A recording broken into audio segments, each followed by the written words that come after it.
Yes, part two. Part two of a video.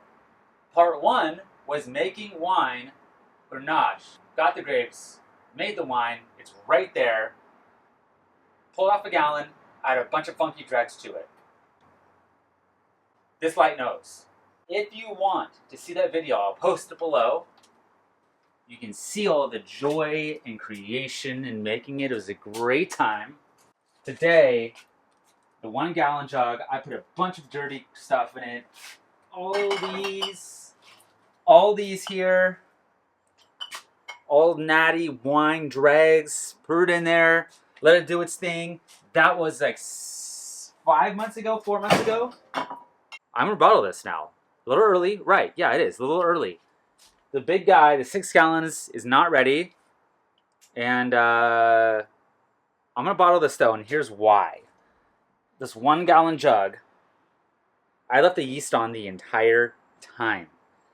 I believe I mentioned it in the original video. There's a thing you can do called sur lie, and that's usually done with white wine, and they stir up the yeast and leave it on these, what's called gross lees. You know, the initial runoff, basically, yeast and sediment, all that stuff. They stir it back up once a day, and for months. You can usually get like this more of a yeasty sort of nutty flavor, maybe bready, toasty. Usually done with white wines. I did it with the red. I wanted to see what these would do. I wanted to see how the natty wine would react to it. In Jura, the wines can get what's called a floor, which is basically the same thing as a pellicle, and this thin film gets over the wine. And Jura wines can be kind of natty in taste. So this started to do that. Let me show you. That's exactly what I was hoping would happen with this. I was going to wait for this though. I was going to let it do its thing. I was stirring it probably once every 2-3 days, blasting it with CO2, doing it again, blasting it with CO2. This is the course of, again, 4 months or so. I think I started this, like late October to the end of January. Oh, so 3 months. Math! So 3 months in, I tasted it about 2 days ago, and it tastes beautiful. And I have here to bottle with some potassium metabisulfite. I was not going to add anything into any of these, but at bottling, especially with how much funky dregs in this, I got nervous that in the bottle transferring there'd be some oxygen pickup or something and get all weird and wacky. I've been reading online, and a lot of people say to get to your SO2 levels, which is about 50 ppm, you're adding about 0.1 grams. I do not know what my free SO2 is at the moment. I'm guessing 18 to 20. There are ways to measure that. So I'm going to guess I need about 20 more ppm to get it to about the range I want to get to. I'm really tempted just to sanitize the bottles with this and not actually put it in the wine. In fact, that's what I'm going to do. I think I'm just going to sanitize the bottles with it. It should protect it enough. And this is supposed to be natty wine anyway. I just don't want it to turn to vinegar. Okay, so what I'm going to do, I'm going to measure out my 0.1 grams in a little bit of water and in warm water, and just use that as my sanitation.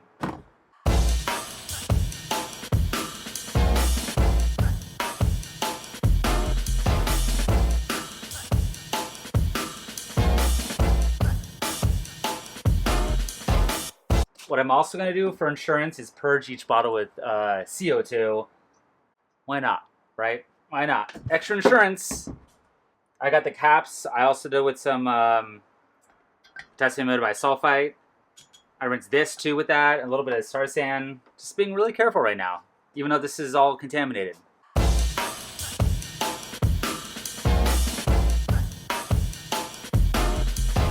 That is what I want to see. That's what natty wine looks like.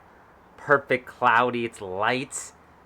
I will be either doing something very similar with the big 6 gallons, where I sanitize the bottles using potassium metabisulfite. I might just add it into the wine and let it sit for 3 or 4 days and then bottle from there.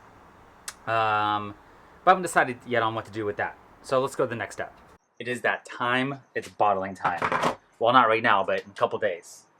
It's over there, sitting there in the corner. Today is April 2nd. And I'm going to add a little bit of potassium metabisulfate.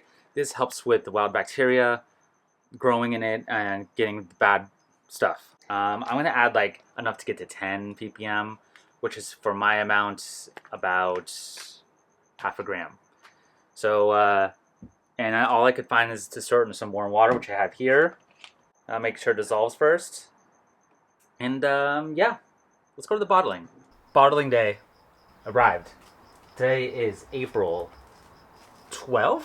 It's Easter. And yeah, so still in quarantine. But hey, it gives us all the more time to brew and do things like this. I have a bunch of bottles I've been saving. I did keep the label on all of them because I'm just far too lazy to remove that. I tried it last time I did it and it just took way too long.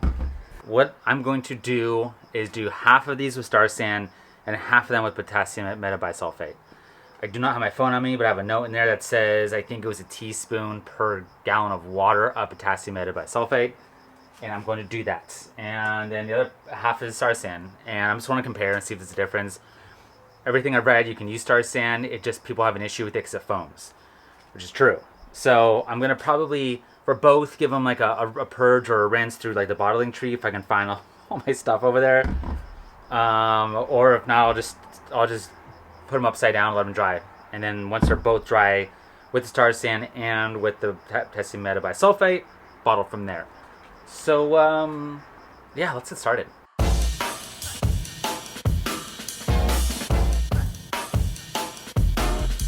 Last year, I don't know if I sanitized my corks. I think what I did is I just squirted it with Star San.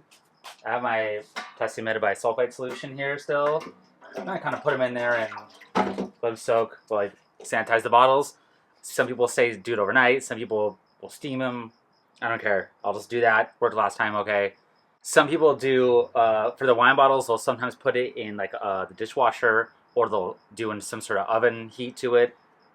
Yeah, I just want to say it, and just in case someone wants to go that route.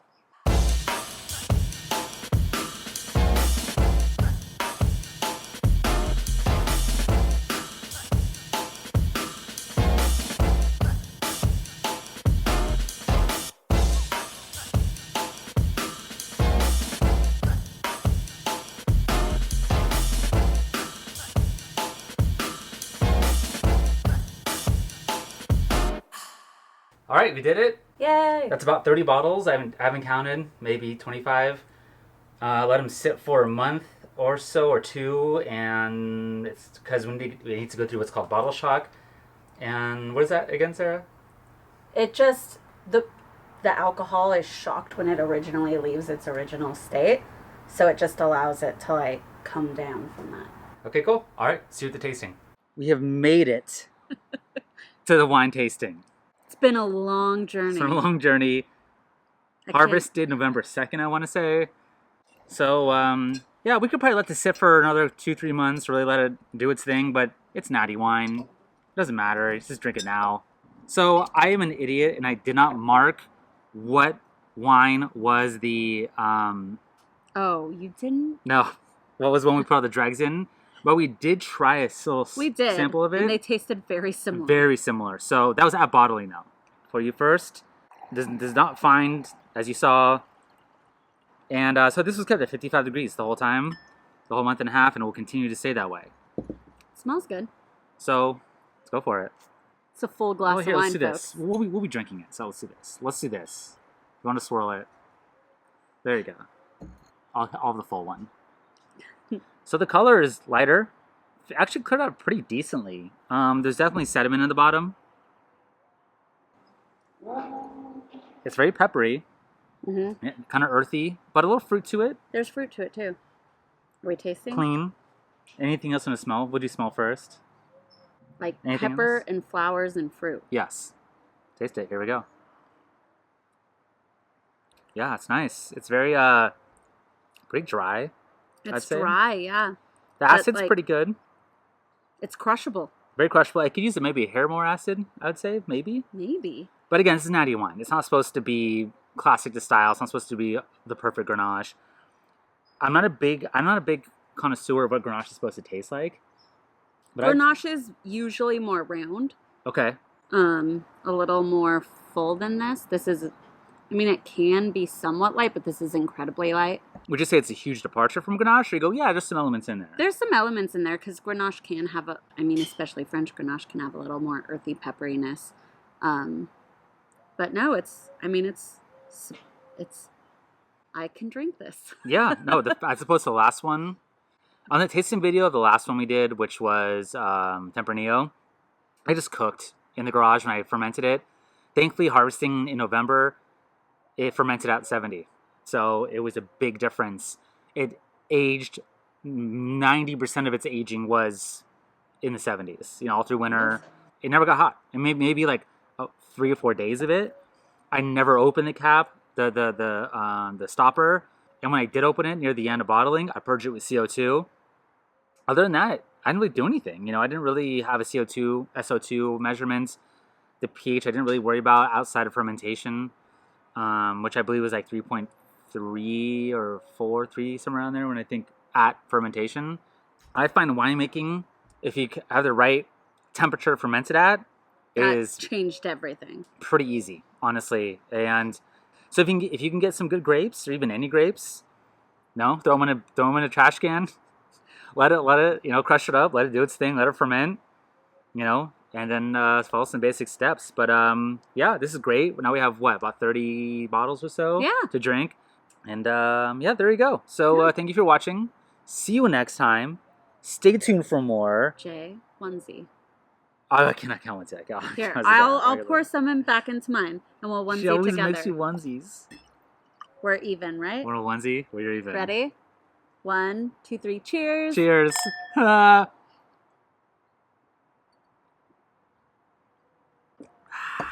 it.